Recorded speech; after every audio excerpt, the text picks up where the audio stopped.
Anong connection nun? Bakit manghihingi si Duterte ng in return? Tanong ko rin lang yan. For what reason? Di ba? So, is he doing scenario para ma-divert? When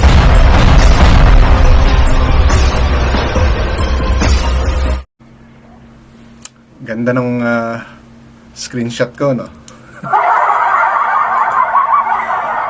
Yan yung parte na kung saan gustong hampasin ni dating Pangulong Duterte si Trillanes. Kasi sa galit. Dahil maraming sinabi si Trillanes dito na pagpapatunay na itong Duterte family ang namumuno actually. Okay? Sila talaga ang may control ng droga. Hindi lang sa Davao hanggang sa naging presidente. So, ganon yung mga accusation ni Trillanes dito. And kilala naman natin, noon pa, kahit nakaupo pang presidente si dating Presidente Rodrigo Roa Duterte, kalaban niya na to. Oposisyon na to. Na talagang binabanatan sila. Di ba? Kaya nga nawala to Nagtago rin to si Trillanes dati. Okay, so bago po ako magsimula, welcome po sa aking channel. Kung bago po lang po kayo sa aking channel, please don't forget to like, share, and subscribe na rin po. And pakihit ng notification bell para maging aware kayo sa aking upcoming content. Any comment, suggestion, or recommendations that will help enlighten yours truly at yung iba pang manunood nito, please leave it on our comment section. At inuulit ko po, issue lang tayo, walang personalan. Kung ano man po yung aking mga nasabi, ipinahayag, yun po ay aking pawang opinion na maaaring mali at maaari ring tama. Ngayon, kung sa tingin nyo may kulang or may mali sa aking mga nasabi, please leave it on our comment section and I'm very much willing to accept my mistake if ever there are, because I'm just basing what I'm sharing with you, yung aking napanood, nabasa at nadinig. Okay? Opinion lang po to. Kaya walang personalan, issue lang. Alright, so balikan po natin ito na kung saan nagalit talaga si Duterte. And prior to this, yang si Laila de Lima, inambahan niya rin ng suntok yan. Meron po akong mga upload na yun po talaga yung footage lang. Silang dalawa, yung pag-amba niya kay Laila de Lima at yung pag-amba niya rin kay Trillanes ng microphone na yan. At dito to tayo mag-focus sa kung bakit ito po yung nangyari sa portion ng hearing na yan. Ipakinggan po muna natin yung mga sinabi ni Trillanes.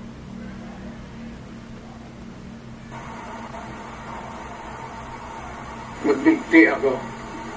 So, in the same manner na kung magdikte ako si Trillanes, dapat magsabay rin sa akin. Okay, duly noted of your thoughts, Mr. President. Former Senator Trillanes, you recognize? Maraming salamat, Mr. Chairman. Ito pong dokumentong ito po yung naging basis ko nung plunder case na pinahin ko kay Duterte noong 2016. At ito po ay inimbestigahan ng Ombudsman at ang Deputy Ombudsman Arthur Carandang. And I think the Quadcom can invite him. Siya ang nag-conduct ng investigation.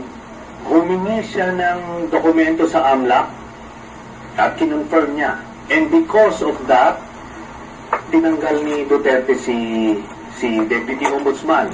Now, aside from that, so pwede natin suggested by Chairman Paduano, na yung AMLAC mismo, unless since hindi naman na siya incumbent, pwedeng ma-access yun with the waiver, pero we've been there before. Nagsabi na yan siya na magbibigay siya ng waiver, puro bluff yan, pero hindi. Kaya nga, mas maganda kung ma-draft na po natin yan ngayon para papirmahan niya yan dito, no? Para wala ng alibay. Pero ito po, I'll be presenting later on, Mr. Chairman, a video of his actual admission of these accounts. No? So, ito naman pong mga cheque na in-encash, in-extract lang namin from that long list. Mga manager's checks po yan, hindi nawawala sa system po yan. And later on, exempted sa impeachment cases, kaya pwede po lumabas yan, ipepresenta po yan. That's the smoking gun ng proceeds of the illegal drug trade ng Duterte crime family. Salamat po. Okay, may nakapagsabi or may napanood ako na since nakahingi sila ng dokumento sa AMLAC, di ba? Normally, sabi what I heard from mga sources, mga vlogger na attorney din, once na ikaw ay nabigyan ng permiso sa AMLAC, so nag-file ka ng case, may case, kaya ka nanghihingi ng mga ganitong information sa AMLAC na alam naman natin sila yung nagdedetermine, di ba, doon sa mga bank accounts, di ba, yung mga perang pumapasok sa atin. Okay, so bakit hindi nila magamit yun? Bakit kailangan pa rin nila ng mga waiver coming from those person? Kasi according to them, since magkaroon ka ng permiso or nakakuha ka ng data from AMLAC, ibig sabihin nun, may kaso na, di ba? May kaso ka nang na-build doon sa taong iniimbestigahan. Okay? That's what I heard and mga narinig ko sa talagang abogado, because I'm not a lawyer.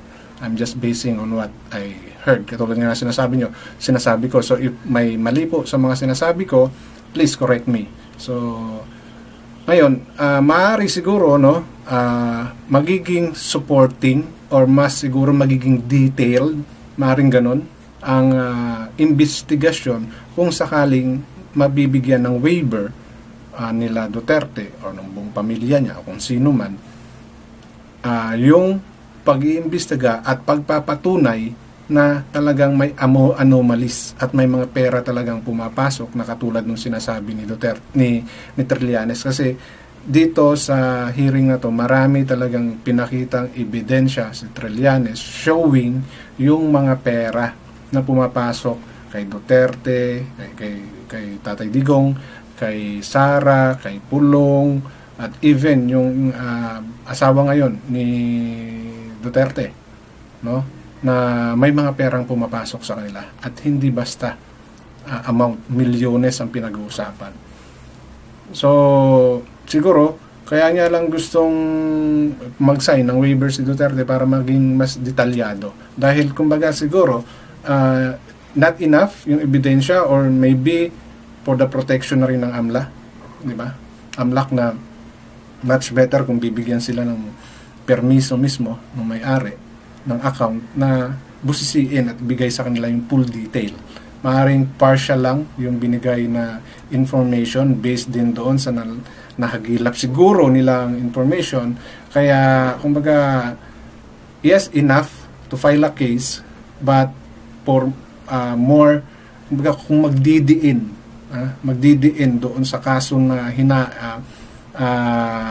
final nila, yung pagbibigay ni Duterte ng waiver or ng buong pamilya niya. Di ba? So, kumaga, na-exhaust na nila yung effort nila to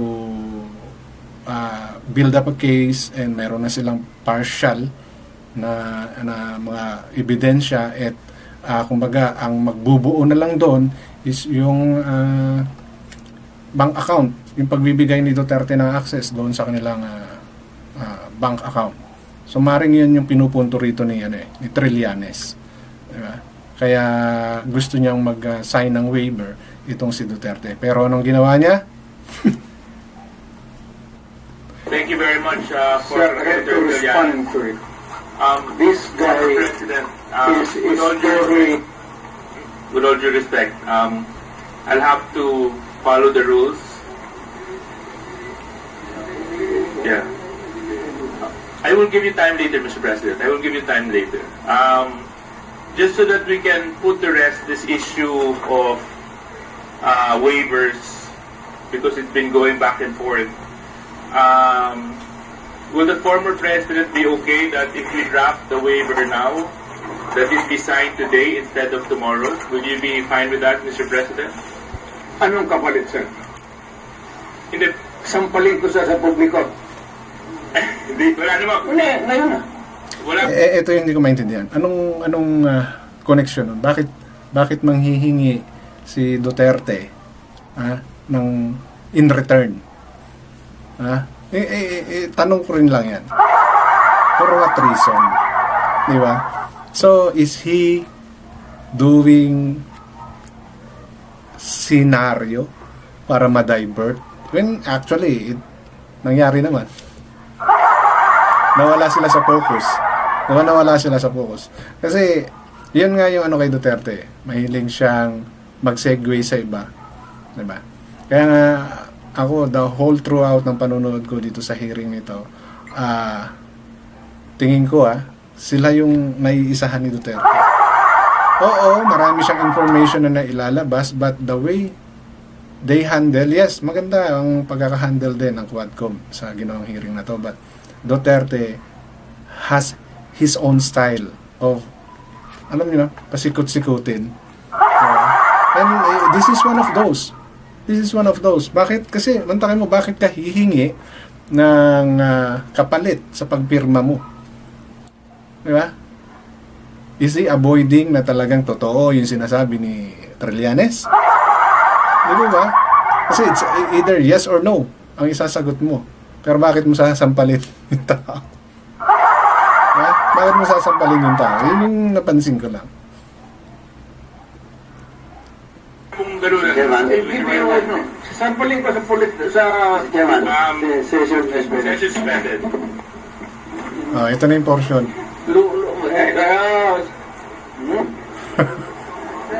Pati si Dilima nagulat yung mukha ni Dilima. Ano ako sa mga reaction ni Dilima dyan. Tapos sila pa yung magkatabi. Hindi ko alam kung sinasadya to ng mga nasa Quadcom na sila pa yung pagtabihin Duterte, Dilima. Okay. Parang nagigets ko na. Alphabetically ang seating arrangement. Kaya silang dalawa yung magkatabi, di ba? Dilima, Duterte. Siguro kaya ganyan yung seating arrangement nila. Kaya kita mo yung mga reaction ni Dilima. Kaya ito yung nakakatawa. Pero kung inyong pag-iisipan, is this the way of Duterte dodging the questions para malihis? Yeah?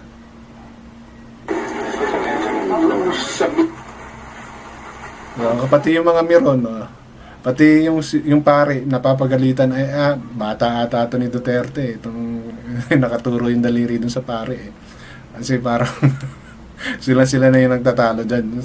Sabi nga nila yung mga Miron mas mainit pa yung mga Miron. Ayan nagduduruan yung pare ito tsaka hindi ko alam kung sino yun, hindi ko alam yung pangalan.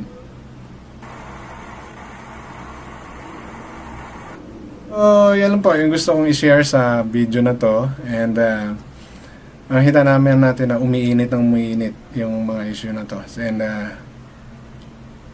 mukhang may kasunod pang hearing to Okay, but if we are going to